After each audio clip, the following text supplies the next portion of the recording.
자, 오늘 성경 말씀 신약 사도행전의 말씀 보겠습니다. 사도행전 9장 32절에서 43절까지의 말씀을 오늘 우리가 보도록 하겠습니다.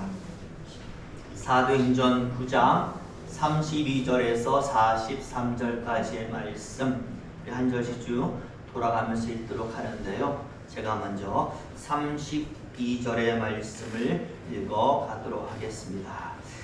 그때에 베드로가 사방으로 두루 다니다가 룻다에 사는 성도들에게도 내려갔더니 거기서 에니야라 하는 사람을 만나매 그는 중풍병으로 신상에 누운지 열었다. 베드로가 이르되 에니야야, 예수 그리스도께서 너를 낫게 하시니 일어나 내 자리를 정돈하라 한데 곧 일어나니 룻다와 사람에 사는 사람들이 다 그를 보고 쉽게로 돌아옵니다. 욥바에 다비다라 하는 여제자가 있으니 그 이름을 번역하면 도로가라. 선행과 구제하는 일이 심히 많더니 그때에 문더러 중에 시체를 싸서 아의 의인이나 룻다가 욥바에서 가까운지라. 제자들이 베드로가 거기 있음을 듣고 두 사람을 보내어 지체 말고 와달라고 간청하여 베드로가 일어나 그들과 함께 와서 이르되 그들이 들고 다락방에 올라가니 모든 마구가 베드로 옆에 서서 울며 도로가가 그들과 함께 있을 때에 지은 속옷과 겉옷을 다 내보이거늘 베드로가 사람을 다 내보내고 무릎을 꿇고 기도하고 돌이켜 시체를 향하여 이르되 다비다야 일어나라 하니 그가 눈을 떠 베드로를 보고 일어나 앉는지라. 베드로가 손을 내밀어 일으키고 성도들과 과부들을 불러내어 그가 사는 것을 보이니. 우리 42절과 43절은 같이 읽습니다. 온 욥바 사람이 알고 많은 사람이 주를 믿더라. 베드로가 욥바에 여러 날 있어 시몬이라는 무두장이의 집에서 머무니라. 아멘. 여기 43절까지의 말씀 쭉 읽었습니다. 네, 오늘은 7월 첫 번째 주일입니다. 장마라 그런지 비도 자주 오고 날씨도 찌뿌둥하고 여러모로 불쾌지수가 상당히 높은 나날들이 계속되고 있습니다. 이럴 때에 속상한 일 많이 생기면 더욱 답답하지 않겠습니까? 부디 저와 여러분, 우리의 모든 평소의 시간들이 우리를 기쁘게 하는 좋은 일들로 가득하시기를 예수의 이름으로 축원을 드립니다. 오늘도 우리 인사하는데요. 사랑합니다. 축복합니다. 특히 행복하시라고 행복이라는 글자에 강점을 둬서 한번 인사하겠습니다. 사랑합니다. 축복합니다. 행복하시기를 바랍니다. 부디 여러분들 작은 일 하나에서도 행복을 느끼시기를 예수 이름으로 축원을 드립니다. 마음 어깨에 달려 있어요. 마음이 다르면은 아무리 큰 것도 만족감이 되지 않습니다. 하지만 마음에 따라서 작은 것도 충분히 우리를 기쁘게 할 수 있을 줄로 믿습니다. 우리 저와 여러분의 마음이 여유로 가득하고 믿음으로 가득하고 은혜로 가득하시기를 예수 이름으로 축원을 드립니다. 예, 유대인들에게 있어서 성경 다음으로 많이 읽혀지고 교훈되어지는 옛 성인들의 유전들이 있습니다. 하나는 탈무드고 또 하나는 미드라시라는 책인데 그 중에서 미드라시라고 하는 책에 이런 이야기가 있어요. 여러분, 미리암이라는 여인은 모세의 누이 아니겠습니까? 미리암이 모세가 이방 여인과 결혼한 사실을 가지고 모세를 비웃은 적이 있습니다. 바로 이때에 하나님께서는 하나님 당신이 세운 지도자, 아무리 누나라 할지라도 그 지도자를 흔들고 경시하는 것 그냥 두고 보지 않았습니다. 그래서 그 자리에서 미리암에게 진노하셨고 질병을 내리시는데 바로 미리암이 문둥병에 걸렸다라고 성경은 기록을 합니다. 모세는요, 자신의 누이가 자기 때문에 문둥병에 걸렸다고 생각을 하고 바로 누이를 위해서 하나님께 기도를 했던 것이죠. 아주 간략한 기도를 했는데 단 5마디의 기도만 하나님께 드렸습니다. 이렇게 기도했습니다. 하나님이시여, 원컨대 그를 고쳐 주옵소서. 5가지의 단어로 기도를 한 거예요. 바로 이 사실을 가지고 랍비들이 학생들을 교육을 하는 것이죠. 이렇게 교육합니다. 어떤 학생이요, 예배 가운데 기도를 하는데 너무나 짧게 기도를 드렸어요. 다른 학생들이 막 손가락질하면서 뭐라 하는 것이죠. 아니 그래도 대표 기도 아니냐, 자기 혼자 하는 기도가 아니라 어떤 모임에서, 예배에서, 공중 앞에서 대표해서 기도하는 것인데 야 이거 너무 짧다, 막 이렇게 얘기를 하는 것이죠.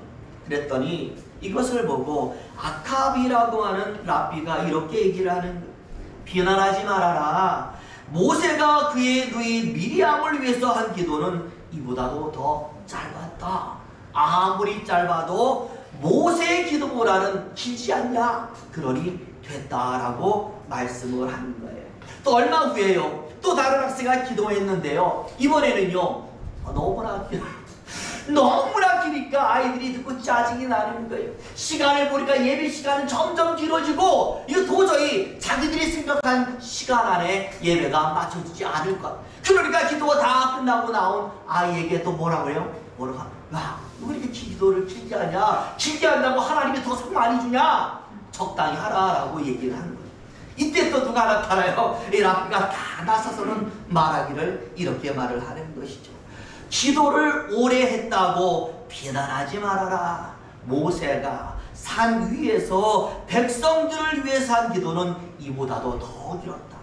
장작 40일 동안 기도를 했는데 오죽 길었으면 백성들이 기다리다 지쳐서 모세는 죽었다라고 선언할 정도로 모세는 오랫동안 기도했다. 그러니 아무리 길어도 모세의 그 40일 기도보다는 짧지 않느냐. 그리고 그 기도를 듣다가 지쳐서 어떻게 이상이 생긴 사람도 없으니까 우리 비난하지 말자. 중요한 것은 기도한다는 자체가 중요한 거니 짧다고 긴다고 뭐라고 하지 말고 그냥 기도에 집중하자라고 얘기를 했던 거예요. 여러분 그렇습니다. 어쨌든 저쨌든 우리에게 중요한 것은 지금 우리가 하나님 앞에서 예배를 드리고 있다라는 이것이 중요한 줄로 믿습니다. 내가 예배 드리는 그 자리에 지금 있다라는 것이 중요한, 하나님의 말씀을 내가 지금 듣고 있다라는 것이 중요한 것이고, 바로 여기에 참여해서 하나님의 이름을 부르고 있다라는 것, 이것이 중요한 것입니다.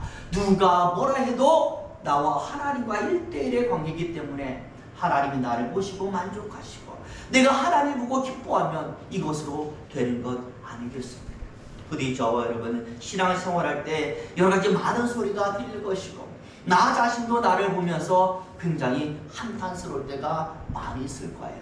그러나 중요한 것은 지금 내가 하나님을 알고 있다라는 것, 기도하고 있다라는 것, 하나님 앞에 서 있다라는 것, 이것을 생각하면서 여러분이 삶의 많은 시간 속에서 여유를 가지고 조금 더 전진해 가시기를 예수님의 이름으로 축원을 드립니다.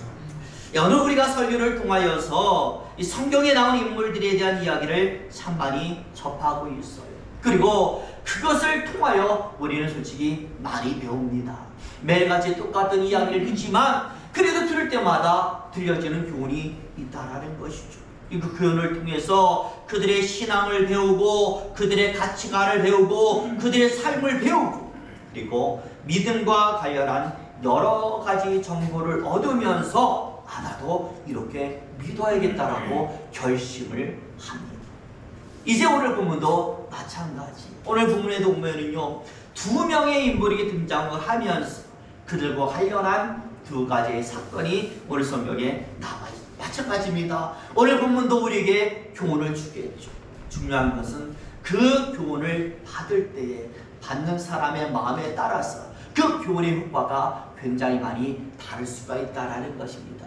부디 저와 여러분 오늘 이 2명의 인물이 주는 교훈을 통하여서 우리가 진실로 내 신앙이 성장하는 기름과 그리고 거름으로 삼으시기를 예수님으로 축원을 드립니다. 오늘 본문에 보면은요, 이 두 명은 우리에게 이것만큼은 반드시 지켜야 한다.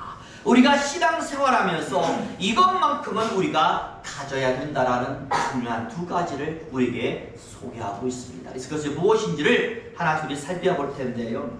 오늘의 본문의 이야기에 들어가 보면 베드로가 루다와 욥바라고 하는 지역에서 두 명의 사람을 만나고 그들에게 일으켰던 두 가지의 기적이 차례로 나오고 있습니다. 먼저 이 32절에서 35절의 말씀을 보시면 베드로가 루다라는 지방에 들어가서 그곳에 사는 성도들을 방문하고 있어요. 이것으로 보아서 루다라는 지역에는 이미 뭐가 있어요? 성도들이 있고 그들을 중심으로 작지만 교회가 세워져 있다라는 것을 우리가 알게 된 것. 바로 그 교회의 성도들을 찾아서 직접 그들에게 뭔가를 주기 위해서 위로하고 기도하고 가르치기 위해서 베드로가 성도들을 찾아가는 것. 그런데 바로 이 찾아가는 그 시간 가운데 바로 한 사람이 등장을 하는 것이죠. 에리야라고 하는 남자가 등장을 하고 이 사람이 베드로를 만나는 거예요. 만나서 8년 동안 자신을 괴롭혔던 중풍병을 고쳤어요.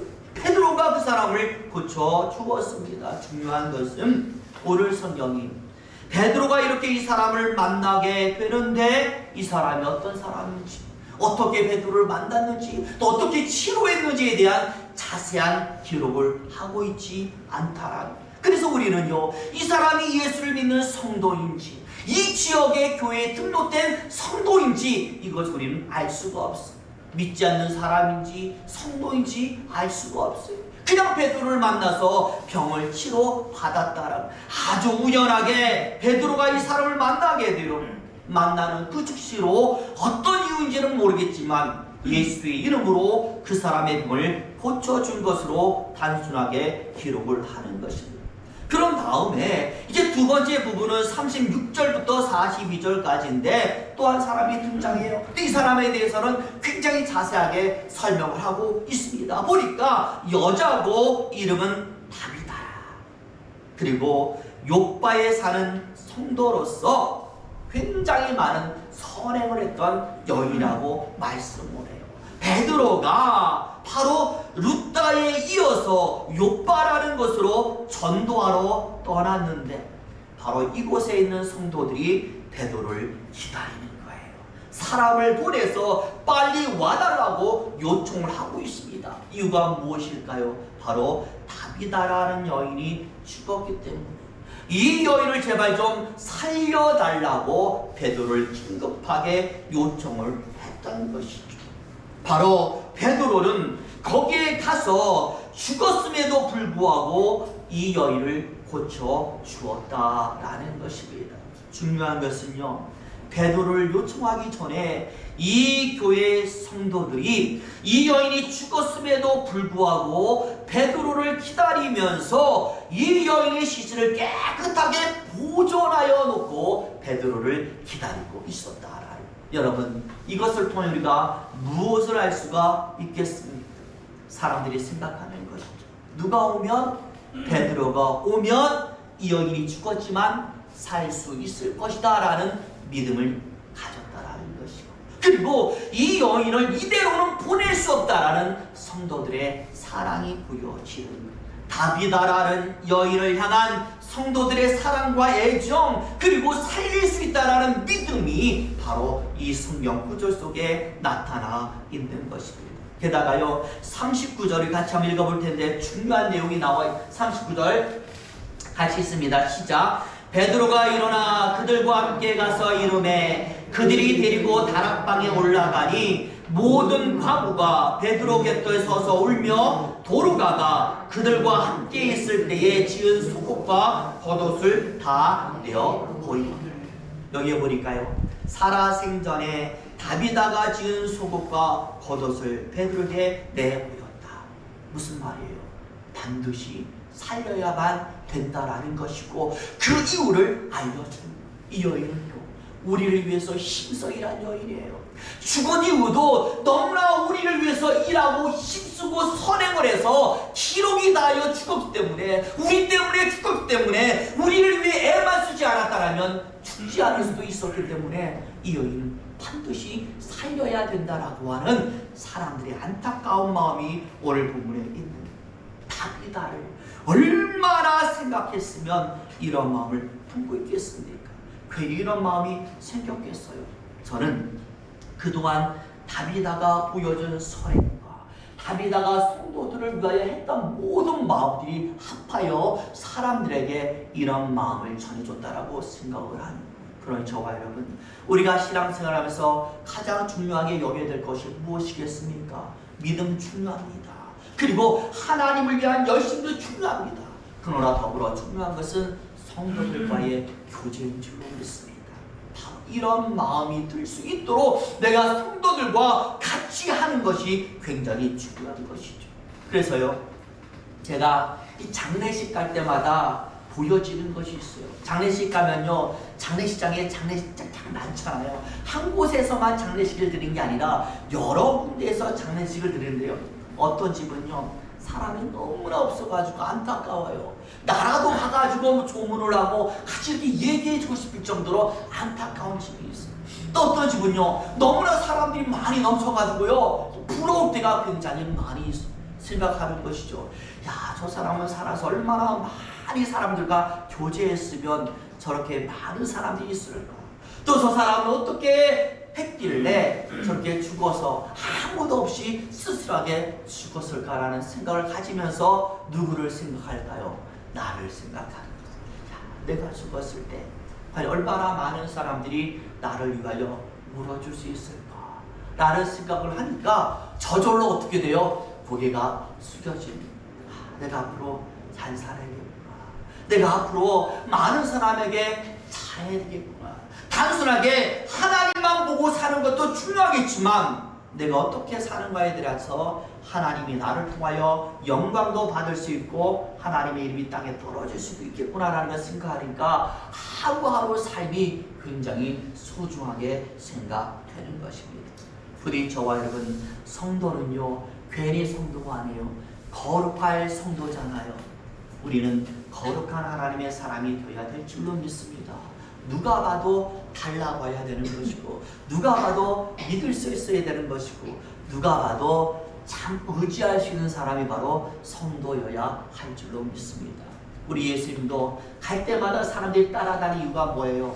예수님께로만 가면 된다라는 생각 가지고 있는 것 아니겠습니까? 예수께만 가면 예수는 나를 받아주실 것이다. 그만큼 예수께서 넓은 마음을 품고 있다라는 것을 사람들이 알고 있다는 것 아니겠습니까?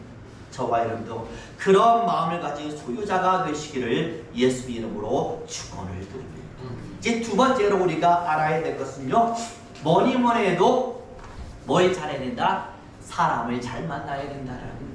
만일 여러분 오늘 이 에니야가요 믿는 사람이 아니었다라면 이 사람이 베드로를 만나서 치료받은 것이 얼마나 대단한 것입니까? 그렇잖아요. 이 사람이 정말 베드로가 바로 그 지역으로 간 것은 에니야를 만나러 간 것이 아니잖아요. 성도를 만나러 간 거예요. 그런데 중간에 에니야를 만나서 그 성도인지 모르겠지만 그를 고쳐줬다라는 것은, 만약에 이 사람이 베드로를 만나지 못했다라면 고침받지 못했다는 것도 상통하다라는 것입니다. 게다가 그 지역에 중풍병자가 이 사람 혼자겠습니까? 정말 급한 환자가 이 사람 혼자겠습니까? 그런데 베드로가 그 지역에 갔을 때에 고침받는 사람은 오직 누구밖에 없어요? 에니야밖에 없었다라는 것을 우리는 주목해야 되는 것입니다. 결국 이 에니야가 치료받은 이유는 능력을 가진 베드로를 만난 것이고, 그 베드로에 하여금 고쳐줘야겠다라는 마음을 일으킨 것이 중요한 건 믿습니다. 저와는 마찬가지예요. 성도들로서 사람도 그렇고 누구를 만나느냐에 따라서 그 신앙이 결정됩니다. 믿지 않는 사람도 예수를 만나게 되면 믿음을 가지고 구원받을 수 있는 거예요. 그리고 믿는 사람도 예수를 제대로 만나야 그 사람의 신앙이 굉장히 발전하는, 그저 예수라는 이름을 가지고 장사하는 사람 이단을 만나게 된다라면 아무리 예수라는 이름을 가진 곳에 갔을지라도 구원과는 상관없는 일을 하게 되지 않겠습니까? 그렇잖아요. 이단도 지금 예수님 얘기하잖아요. 하나님 얘기하잖아요. 그런데 그 자리에 구원이 있겠습니까? 능력이 있겠습니까? 귀신의 장난만 나타나는 것이죠. 그러므로 살아가면서 누구를 만나는가? 부디 저와 여러분은 제대로 된 사람을 만나시기를 예수님으로 축원을 드립니다. 교회 안에서도 문제가 아니에요. 나가서 사회생활해도요, 내 직장에서 정말 좋은 사람 만나는 것이 얼마나 중요한지 몰라요. 이상한 사람 만나면 그 사람 때문에 직장에서 정말 피곤하게 됩니다. 우리 기도해야죠.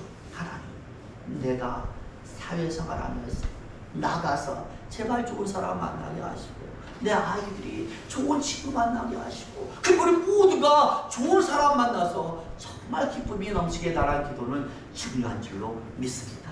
그런 의미에서 일단 우리는 좋은 사람 만났어요. 누구를 만났습니까?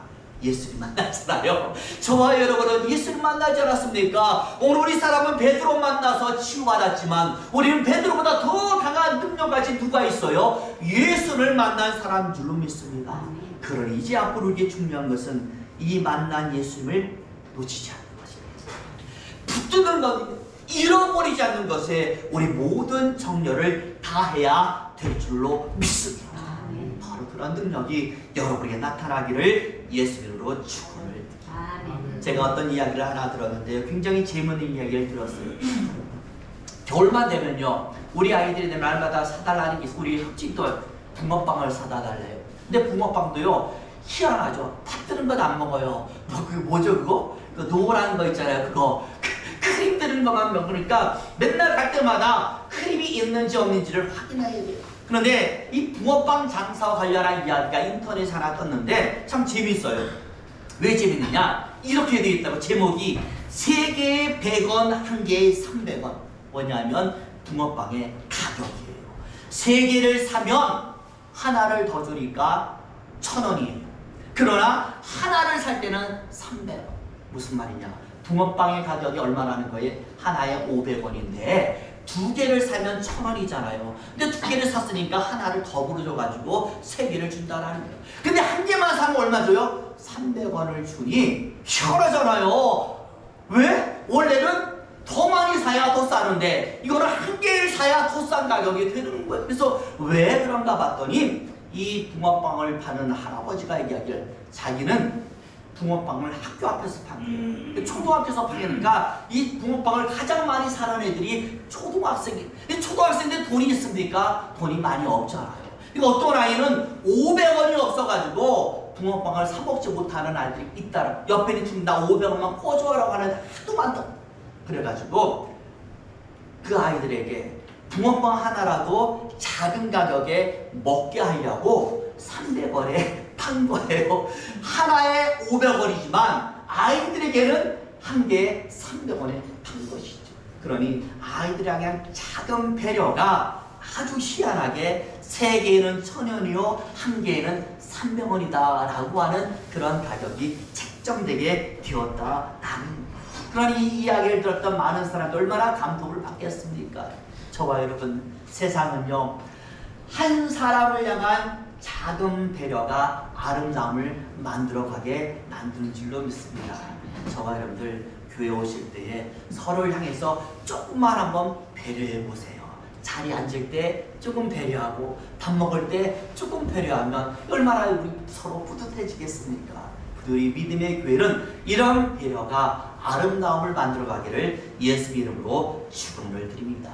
한 가지 더 얘기 드릴까요? 어느 시골에 한 교회가 있어요. 이 교회는요 크리스마스 때마다 잔치를 해요. 전 교인이 모여서 잔치를 하면서 한 가지 대회를 하는데 그 대회가 뭐냐면 가족 찬양대회. 크리스마스와 관련된 찬양이라든지 캐롤을 가족들이 모여서 이렇게 부르는 그런 대항을 하는 거예요. 그러니 1년에 한 번 열리는 그러한 대회니까 얼마나 많은 그 가족들이 연습을 하고 다 이렇게 나오겠어요. 그런데 이 연습을 하면서 나온 가족 중에서 안수 집사님 가정이 참가를 하게 됐어요.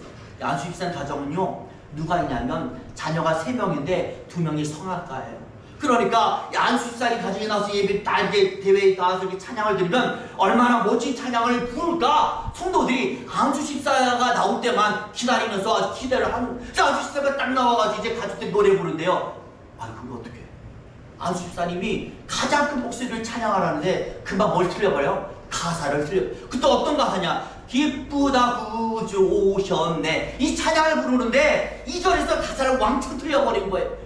그러니 이거 성도들이 웃으면 야 안수집사님이 가사를 틀렸대, 찬송가 가사를 틀렸대 묻고 난리가 나니까 이 안수집사님이 찬양이 다 끝나고 날아와도 교인들 앞에서 고개를 숙이고 있는, 찬양대회가 즐겁지가 않은 거예요. 빨리 끝나서 집에 가고만 싶은 거죠. 이제 마지막 순간에 목사님 가정에 나와서 찬양을 하는데요, 이 목사님 가정의 목사님이 아이고 그만 또 찬양을 드리다가 뭘 틀려? 가사를 딱 틀려버렸네요.